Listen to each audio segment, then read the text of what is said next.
Hello and welcome to News 9. I'm Nishtita and first up, the big story that we're tracking this hour. 23-year-old software professional Swati Parachuri is the lone victim of the blast on the Bengaluru-Guwahati Express. The Bengaluru techie was going home to Guntur in Andhra Pradesh. His shocked parents are now in Chennai to bring back her body. She was working with TCS as a software programmer. She completed her education with the help of scholarships and did BTech in electronics and computer sciences. She left for Bengaluru and joined the TCS sometime in December last year. Swati got her first salary in January and she was missing home and had been planning a visit for the past 2 months. Swati managed to get a ticket under Tatkal scheme on the ill-fated train. She was supposed to reach Guntur by late afternoon.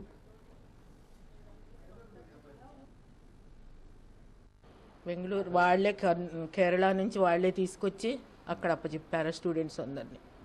కేరళలో training అయిన తర్వాత జాబ్లో చేరింది 8వ తారీఖు. First salary జనవరి 8న అందుకోలేదు కానీ అందుకుంటాను అమ్మమ్మ ఇంకెవ్వలేదని అంది. ఆ పండగకు వచ్చింది కంతేనయ్యా మేము అమ్మాయిని చూసుకుంది. రాత్రి బయలుదేరి వచ్చి ఇక్కడికి రావటానికి విజయవాడకి train. Well, the inconsolable family members there who are unable to come to terms with the loss of their loved daughter. The 24-year-old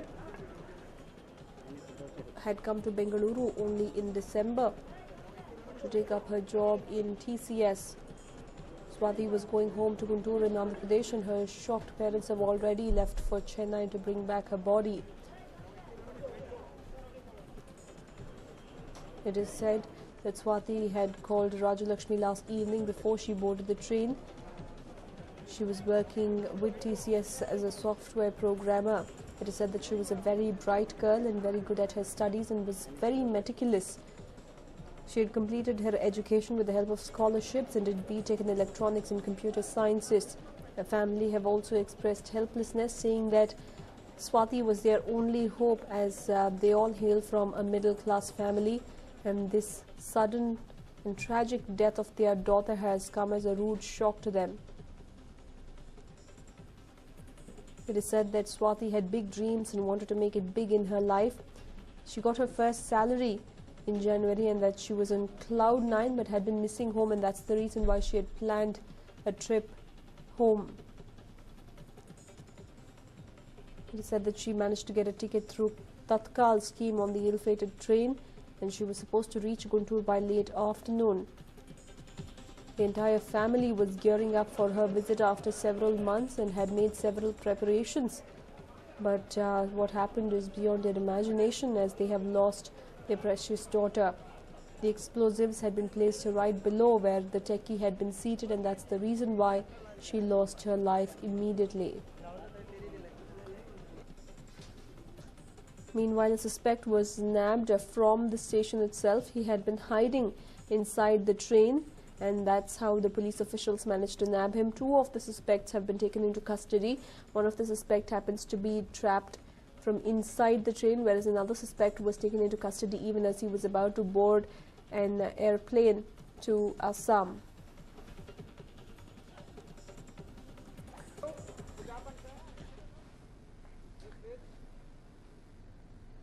And meanwhile, politicking has already begun over the tragedy. The BJP was first to react to the incident and gave out a political twist to it. The BJP stated that the twin blasts at Chennai Railway City Central Railway Station to raise concerns about its Prime Ministerial candidate Narendra Modi's security. The BJP said that the blasts occurred close to the venue of the rally. And the BJP state president Radhakrishnan has told media persons that the bomb blasts could be a connection to BJP star Narendra Modi's electioneering in Andhra Pradesh today.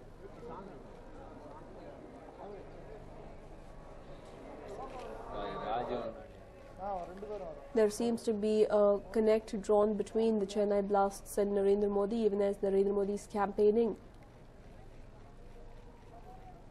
in Andhra Pradesh today. He was earlier seen in Tirupati and is expected to hold a rally in Guntur as well. Hordes of people are expected to come in, and considering the train was delayed by 2 hours, it could have reached Guntur by the time of 7:15 when the blasts actually took place, and it could be to target the people who are coming in to attend Narendra Modi's rallies, what is being speculated. These were the statements given out by the DGP,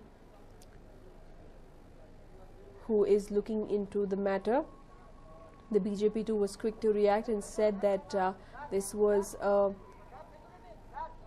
attempt made by miscreants to scare away supporters of Narendra Modi in Andhra Pradesh. Let's not forget that Telangana has finished polling, but the entire region of Seemandhra is yet to go into polling, and that's the reason why this particular incident receives heightened importance. Since the train arrived in Chennai approximately 1 hour 25 minutes late, the question arises whether the capital city of Tamil Nadu was actually the target. Had the train been on time, the explosion could have taken place near Nellore in Andhra Pradesh, where BJP's PM candidate Narendra Modi is scheduled to address a rally today. The Andhra Pradesh police has stepped up security and intensified patrolling at the venues where the Gujarat Chief Minister is participating in election campaigns in the state in view of the twin bomb blasts at Chennai Central Railway Station.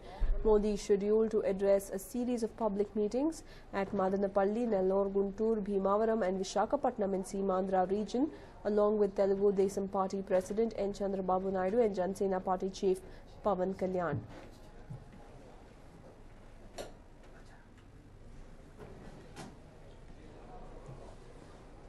Well, earlier in the day, the Chief Minister of Tamil Nadu had immediately assured that investigations will be carried out and has now refused to entertain the central government to help her out in looking into the matter. The NIA has already been involved. The NIA officials have already rushed in, and now the Tamil Nadu Chief Minister has refused the centre's help in sorting out this issue and trying to find who exactly is behind this horrific terror attack.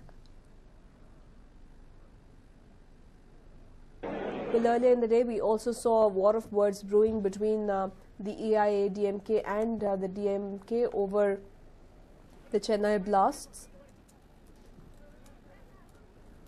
And now we have the Chief Minister going on to refuse the centre's help, its aid in finding out who is responsible for this horrific and inhumane act.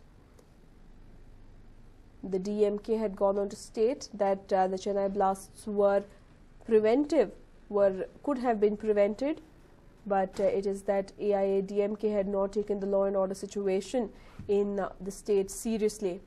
In response, the AIA DMK, the state government, had gone on to lambast the DMK, stating that they have very well handled the law and order situation. And now it seems that Jayalalitha has refused to entertain the support of the central government in investigating this case. Well, amid a perfect political storm over whether BJP PM candidate Narendra Modi has said he thinks of her like a daughter, Priyanka Gandhi today said that she is Rajiv Gandhi's daughter. Well, the war of words between the BJP PM candidate and Priyanka Gandhi continues. And the latest one being that in the backdrop of Narendra Modi reportedly stating that Priyanka Gandhi is like his daughter, the latter has reacted saying that she is Rajiv Gandhi's daughter.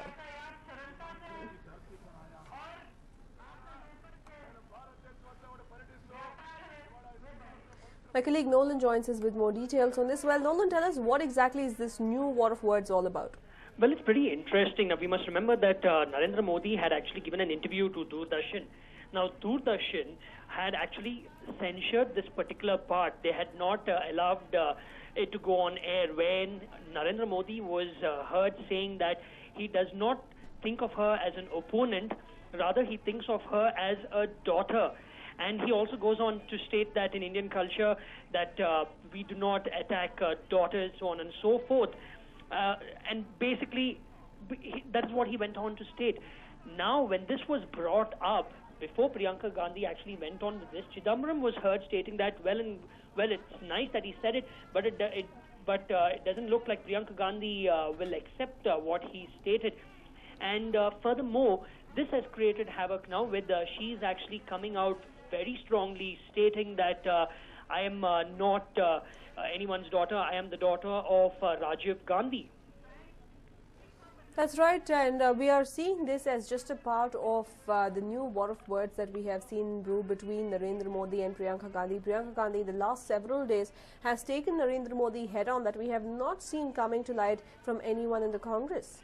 This is very interesting, in fact, Nishita, because many people have actually come out, opponents in political parties, allies in political parties, the Congress, that Priyanka Gandhi is the one whom they have been actually looking forward to. They don't say that Rahul Gandhi is bad. They say that he is always on the back foot, but rather Priyanka Gandhi is there taking political opponents head on.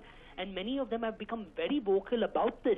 Now, she could have actually not stated anything regarding this. Now, Narendra Modi coming out and stating that he actually looks upon Sonia Gandhi and Rahul Gandhi as his opponents and not Priyanka Gandhi. Priyanka Gandhi is like his daughter, and that it's a culture in India, you don't target daughters, you respect them, so on and so forth. But here she's actually not stopped. She's actually